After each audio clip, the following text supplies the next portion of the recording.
Welcome to Diggin Ag on Air. I am so happy that you are here joining me today, and I am super excited for this episode where I will be featuring two people who have definitely shared the amazing impact and experience of what Illinois FFA has to offer through being a section president. I can't wait to hear their unique experiences that they've had since our section president installation back in June that took place at the Illinois FFA State Convention in Springfield. I know that they will have great stories and worthy input, so let's go ahead and get right into it. Welcome, Lane. Would you like to introduce yourself? Yeah, absolutely. So my name's Lane Perry. I get to serve as a Section 20 president this year with Illinois FFA. And besides that, I'm also a member and the chapter president at the Marshall FFA chapter. And besides cattle, FFA is definitely my favorite thing to talk about. So I'm super excited to be here with you today, Haven. Yes, I'm super happy that you were able to join me. And I'm looking forward to hearing all of your input on your year as section president so far. But let's look into the past and hear what was the biggest factor for you when it came to running for section president? Yeah, for sure. So ever since my freshman year, I'd say that I've been intrigued by like the possibility of being the section president. And having interacted with past section presidents at other events, I really was able to picture myself and say, hey, maybe I could do this one day. So keeping that in the back of my mind, I went throughout my FFA the first 3 years getting chapter and section officer positions until I was a Section 20 treasurer. And from that, I got to work closely with our section president at the time, Wyatt Draper from Hudsonville. And so getting to work with him, I was able to see what all he did at the section events, like how he worked the contest, how he worked with the officer team and emailed all the teachers and all that stuff. So getting to have that experience with him, I was able to see firsthand what all went on as a section president, as well as forming a close connection with him. He was able to tell me a little bit more about what he does at the state events. And so just getting to learn more about what a section president does, I was able to picture myself in that and decide that that was something I was willing to commit to the time commitment and strive to be in that position. So I filled out the application and wrote some speeches, and the rest is history. Yes, well, I'm sure that your leadership skills over the past 6 months have been made very apparent to you. So, how would you describe your leadership style? Yeah, so a way that I would describe this is I would say I'm an intentional leader, if that makes sense. So as I go throughout the year, I've made it my mission to be intentional with what I do and purposeful with my actions. So knowing that I only get 365 days in this position, no making that any longer. I only get this one year to make an impact. So being intentional and what I do is guiding my year's service for sure. Yeah, so I think something super cool that I was able to take part in is since I'm in the CEO class this year, we do something called the DISC assessment. So it's like decisive, interactive, stability, and cautious. And so these are my results. Like I was 100% decisive, which sounds pretty much like me. That And then, surprised me. No, that surprises me. really? We spent like 20 minutes at Seven Brew, but you couldn't figure out your drink. So I guess I'll That forget. is true. Yes. Okay, but I had never been to Seven Brew before, so I Okay. had no idea. Okay. Okay. That Actually, I went to Seven Brew the other day with my mom and got hmm their one of their Red Bull energy drinks. It was the Sunset one, I think, and it was actually really good. Okay. So you helped made up your mind for that. Yeah, Really quick decision. but anyway, like my decisive personality, it says your preference for problem solving and getting results. So basically, I like to see results and Oh, figure a solution out really quickly. Apparently, is what that means, but that's really helped. I mean, I got this big old packet of explaining my results. yeah. So I'm supposed to be able to lead better now with that. That's pretty cool. Yes. How was your LTS and chapter visits this year? So I guess I'll start off and talk through chapter visits, then circle back to LTS, that event. But overall, chapter visits, I would say, is probably my favorite event that I've had this year as section president, and maybe out of everything that I've done in FFA throughout the last 4 years. So I had the opportunity to host both Kyle Bradshaw and Paige Sierens, and we were the first week of visits that the state hosted. So that was September 15th to 19th. And like I said, we were the very first week, and I would say I definitely started off Paige and Kyle on a very busy week. So we were able to fit in 20 chapter visits. We went on 2 industry visits. We held a section CDE. We had our forestry contest we went to. We also had our LTS and we traveled up to Section 18 to help with their LTS one of the evenings. And so all within those 5 days they were there, we traveled almost 1,000 miles across the section. So that was a lot of fun getting to do all of those things with Kyle and Paige.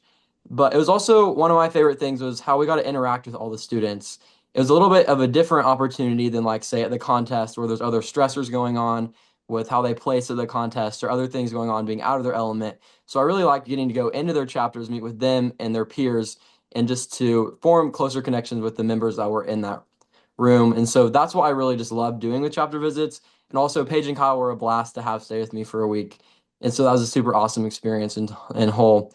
And then I guess circling back to LTS, I'd say it went pretty well. It was a standard LTS, I would say, compared to other ones that I've been to or heard about, where we started off with the meal and had Paige give her keynote.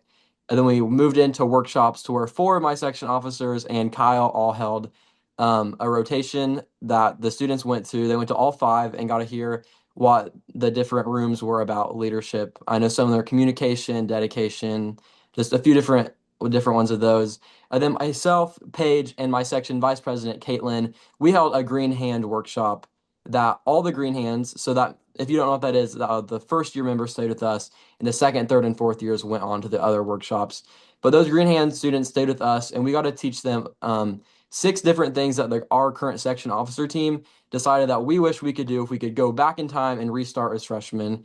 So I really liked getting to give that personal message to them and just help them start off their FFA journey in a way that I wasn't able to. And just so, all in all, my week of chapter visits was one of my favorite things I've ever done with FFA, and it was just awesome.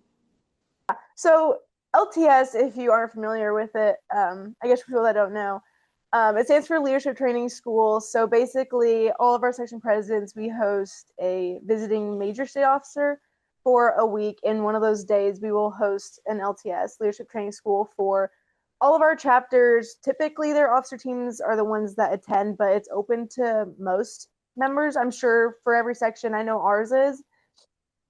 And there's usually a meal. I've heard of a few sections doing it a little bit differently, but that's the basic model that we all go by. And then they attend workshops led by section officers, and typically the major will do one as well, and they'll give a keynote. We had Cadence Wooten for chapter visits, and it was an awesome time. And LTS for me was super cool getting to see the other side of it because I wasn't a section officer last year, so I was just an attendee, and I thought it was awesome. But I honestly liked it way better being able to host a workshop and give that experience to other people. So that was Yeah. just awesome. And then I feel like that week approached for me very quickly after our busy summer because ours was pretty early too. I think ours was in September as well. I think it was either the next week or maybe 2 weeks Yeah, I think after. I think Cadence went there right after the other ones were with me. Yeah, that sounds right. But it was so worth it. And so, what was your favorite meeting or trip that you attended over the summer, and why was it your favorite?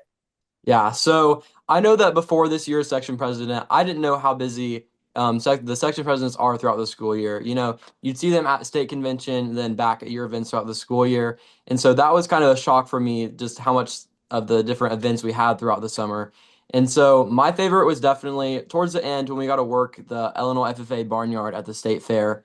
So this state fair is always a special time for me and my family as we've been going almost every year, and it's fun to hear the stories of how my parents went and my dad and all their families. So I loved getting to go to the state fair like usual, but this time getting to add on some extra events with Illinois FFA. So if you've never been to the state fair, Illinois FFA has a barnyard or like a little petting zoo there, and that's the section presidents as well as the major state officers' responsibility to work that throughout the however long the fair is and keep that open for all the people to go through.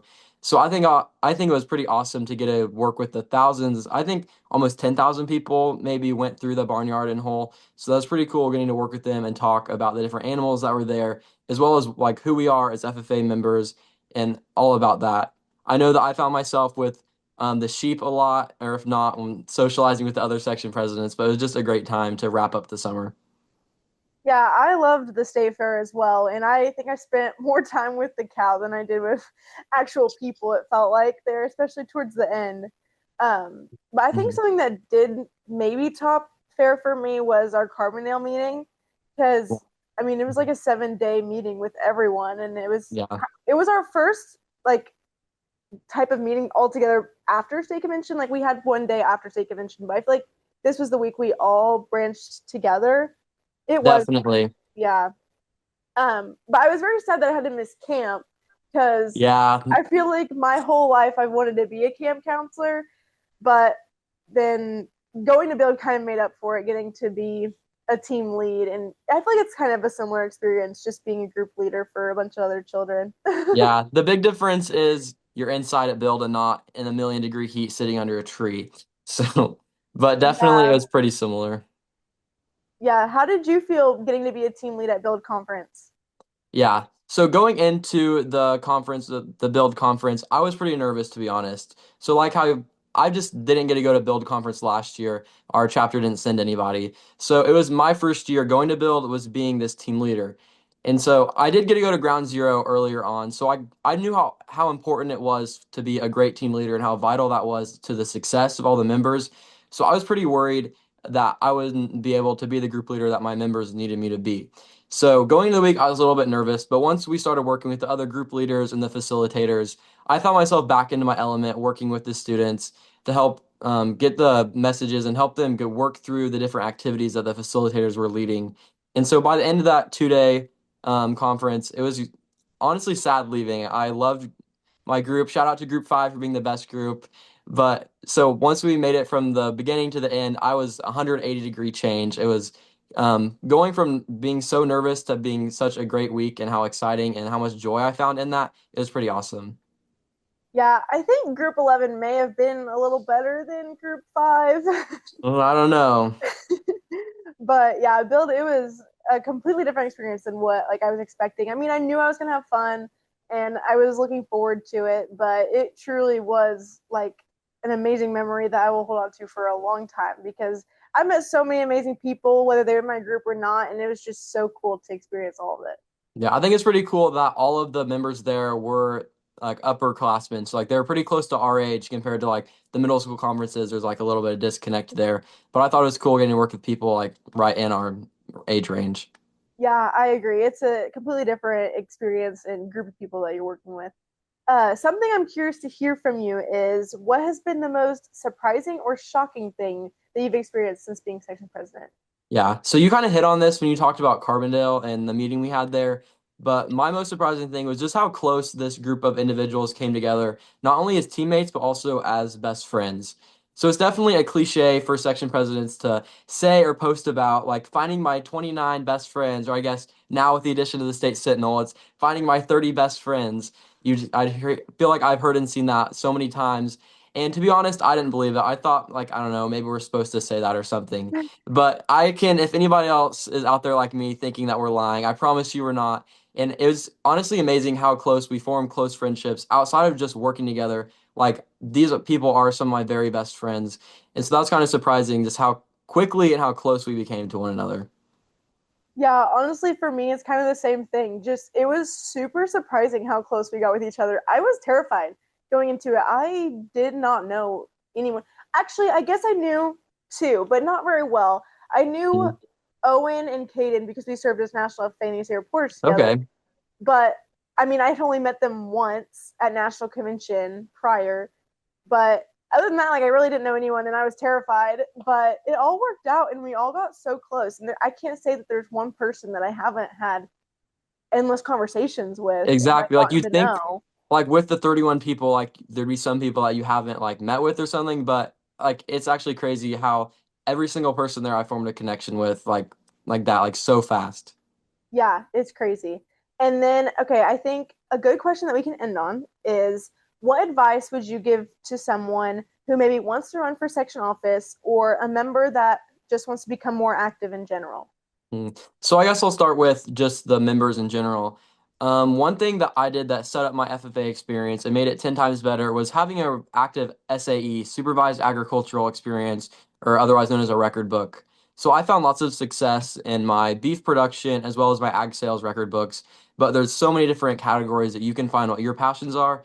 And so it's pretty cool getting to spend so much time throughout the last 4 years dedicating it to FFA in a way that maybe initially doesn't seem like FFA. Like I'm my like ag sales book is based on different places that I worked at and got paid to be there. And so I think that if you have time, you should definitely start making an SAE for yourself and get more involved that way. But then running for an office, one of my biggest advices is to practice giving speeches. Practice it to your parents, practice it to your best friends, and also I would say practice it with in front of people you're not super comfortable with. So maybe talk to your ag teacher to see if you can meet with her classes and give your speeches real quick. So once you're able to give that with like genuine confidence, I think that sets you up to be such a better candidate. Like, you're in this room with all these people who maybe have no idea who you are. If you're able to go in there and showcase yourself the best way possible, I really think that sets you up to be a great officer as well.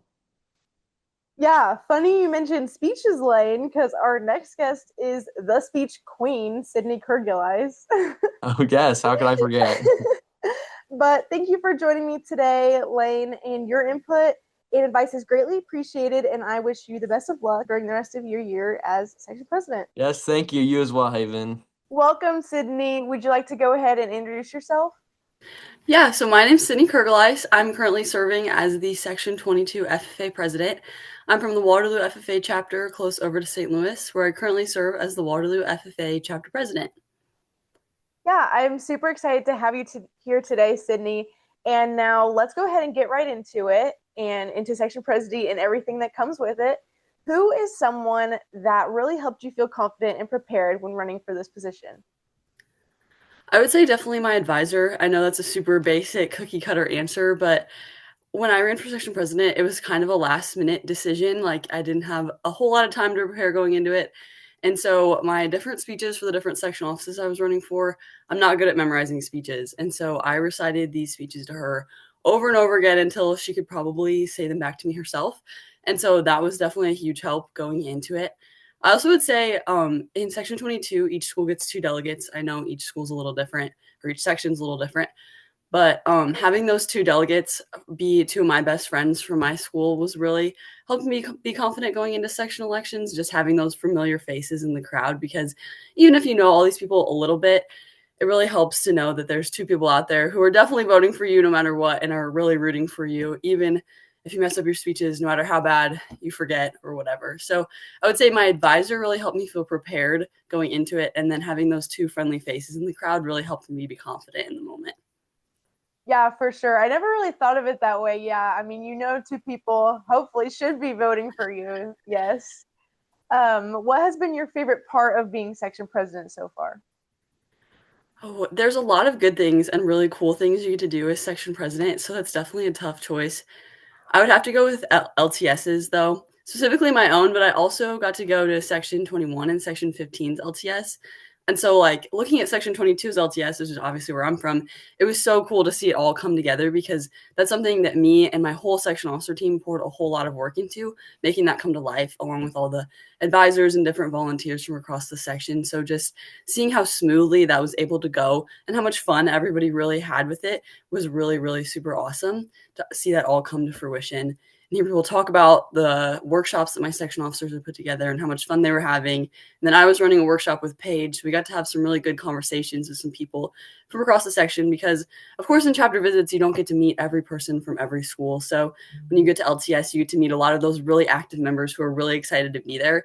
And so the kids from Section 22 really brought the energy, and I had a lot of fun. I think Paige and my section officers had a lot of fun. So it was a really good night. And then also going to Section 21 and Section 15 LTSs, every section LTS is a little different. So it was really cool to see how they run theirs and how their section officers do things a little bit differently. And it's also a little bit more fun, a little bit less stressful because it's not your LTS. The pressure isn't all on you to make it come to life. And so at those ones, I really just kind of got to focus on running my workshop and connecting with some of those members and having really cool conversations and seeing how things were a little different. So all those LTSs were in the span of like a week and a half there in September. And it was really just a lot of fun to see mine come to life and then get to see Tyler and Hunter have theirs as well. Yeah, so was your LTS experience what you expected going into it? I would say so. I was a little bit scared going into LTS because you hear a lot of horror stories, not necessarily of things going tragically wrong, but just of like little tiny bumps in the road that kind of throw things off. And those can kind of build up and really like stress you out. And so we had a lot of volunteers, and I kind of had everybody at our LTS having their own little piece of the puzzle. So I wasn't having to worry about all of those things. And it worked out so well. My LTS went super, super smoothly, and I was so happy with how it turned out. Yeah, I was terrified going into RLTS because I mean, you never know what's going to happen or what's like, yeah, what bump's going to be in the road. But I was grateful enough. We got a lot of our alumni to come in and help and assist, and that made me feel much better. But one of my favorite parts of being section president so far was we were able to be national delegates together Right. at the convention, and that was super cool, very rewarding. But LTS is hard to beat. What do you think the most rewarding moment that you've had since being section president? I think this kind of falls in along with LTS a little bit, that whole week of LTS and chapter visits. There's a lot of work that goes into that. And one of the big things that I was working on leading up to chapter visits was getting some of the chapters in our section that don't normally do chapter visits to let us come to their school this year. And I wasn't successful with a few of them just because of some different things that have happened in the past that continue to be obstacles this year. But one school that we got to do chapter visits with that hasn't had chapter visits in a really long time was the Belleville West FFA chapter. And they have 3 ag teachers. They have a really big ag program, but they're just not super active in different FFA events. And so leading up to chapter visits week, I was in really close communication with one of their ag teachers about how we could get into Belleville West, like if there's any way we could make a chapter visit work this year. And so she put a lot of time and effort into getting admin approval and just making it possible for us to come do a chapter visit there. And so getting to go to that school and see some of those members who were really excited about ag and FFA, but they didn't really know much about FFA or why we were there, or what a section president was, or why Paige was there from way up north. And so that was a really cool and rewarding experience just because chapter visits is a lot of fun. Of course, it's really fun to talk to the members who are really passionate about FFA and are all in all those events. But it was really a completely different experience to go to Belleville West and interact with those members who don't have that same experience and have never really gotten to see the FFA side of their ag program. So those were really cool conversations, and it was really rewarding to see all that work we put in to just getting to that one school for a chapter visit really come to life and have those members enjoy it so much because it was something they'd never really seen before. And we got to talk to them a lot about FFA and what that is and how maybe their chapter can be a little bit more active in different FFA events going into the future.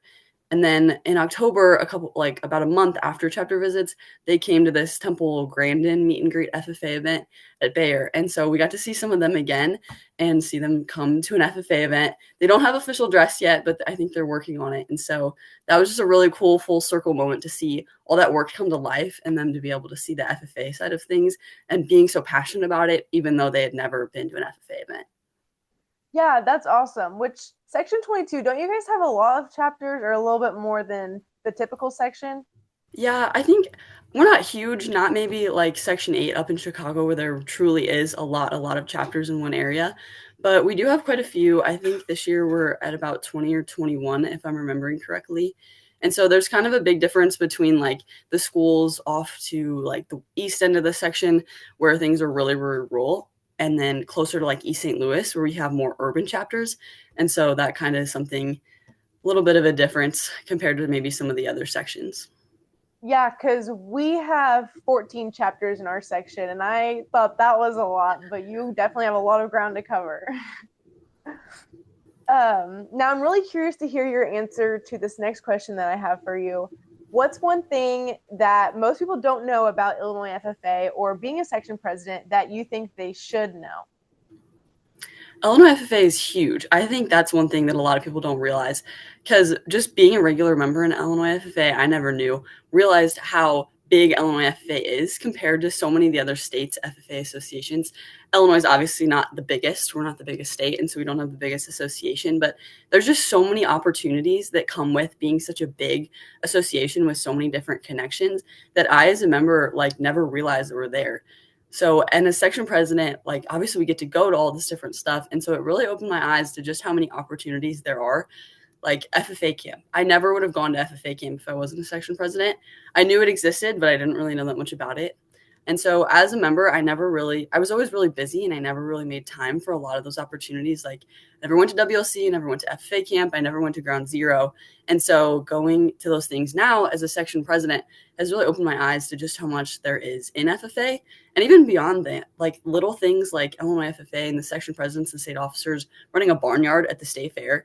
If I wasn't a section president, I definitely would have graduated high school having never known that there's an Illinois FFA petting zoo every year at the state fair. So just those little things, and like the section presidents going to DC for corn congress with the Illinois corn growers, just those things, those huge opportunities that really mean a lot to us as FFA members, but that we oftentimes overlook just because we don't even realize they're there. And so I would say that it really took me being a section president and being a section officer to see those opportunities and take advantage of them. And so I think that that's something a lot of people don't realize is just how much there is to do. Yeah, that is a great answer. And honestly, people like probably look at us and they're like, they're like a 31-person officer team. Like their jobs can't be that hard, but there's so much ground to cover. There are so many FFA members in our state, and it's just crazy. Like once you wrap your head around it. Okay, Sydney, and just like I asked Lane, I'm going to ask your input as well. What advice would you give to someone maybe wanting to run for section office or just wanting to become more active in FFA in general? I would definitely have to say that taking the first step is the hardest. I feel like in FFA, just like in a lot of things, we tend to really build things up in our head and we make them bigger obstacles than they have to be. I know that, like I mentioned earlier, for me, running for section president was a pretty spontaneous decision. And so I wasn't really super nervous going into it because I didn't have all that time to build it up in my head as this big, lofty obstacle. But I definitely have that with other things like public speaking contests, things like that, that really, when it's something you really want to accomplish, you make it this big obstacle in your head and you come up with all these worst case scenarios of how it could possibly go wrong and not work out in your favor and how you're going to embarrass yourself and mess it up and all these things. But in reality, it's not nearly as scary as you make it seem in your head. And so if you're wanting to run for section office, if you're wanting to get active in FFA, it really is as simple as taking the first step, because your first FFA event is going to be the scariest when you don't know anybody, you don't really know what's going on. But over time, it gets so much easier and you gain so much confidence in doing it. And so if you can get past that first obstacle, then that really is the hardest part, is just taking that first step and getting over all those worst case scenarios you've come up with in your head. All right, I think that is wraps for our interview. Sydney, thank you so much for joining me and being such an inspiration to those in Illinois FFA. I hope you have a great rest of your day. You too. Thank you so much for having me. Personally, if you are an FFA member that is wanting to become more active or maybe step into a new leadership role, I would definitely say don't let your fear of failure or your fear of public speaking, whatever it may be, don't let that get the best of you, because you are going to have to step out of your comfort zone at some point in your life. So you might as well start now and go for it now. And that way you can have that experience and not be so scared in the future because you've done it before. And the worst thing that can happen is they say no, or you don't get this. But you need to take failure as a redirection and know that if you don't get something, then maybe you're destined for more, and just look out for the next opportunities that are presented to you. So that would definitely be my advice. I think the things that Lane and Sydney both had to say are tremendous and super important for any member to hear. So thank you, Lane and Sydney, for being great assets to today's episode and sharing inspiring words of wisdom in your unique experiences. And once again, thank you for tuning in to Diggin Ag on Air.